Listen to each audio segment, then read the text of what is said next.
gawa ng aking anak. Obra maestra niya. Yan po. Ayan. Wala dito. Ayan pa po, gawa niya. Ayan pa po, gawa niya.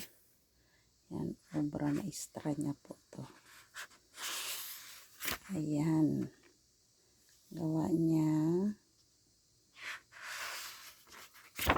Yan pa po. Galing niya mag-drawing. Oops. Ayan pa po. Ayan pa po. Gawa niya. Ayan pa po ang gawa niya. Oops. Ayan pa po.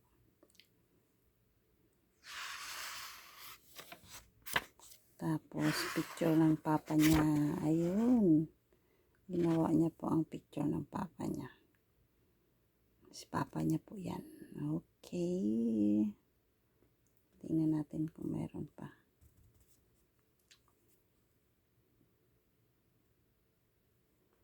Wala na.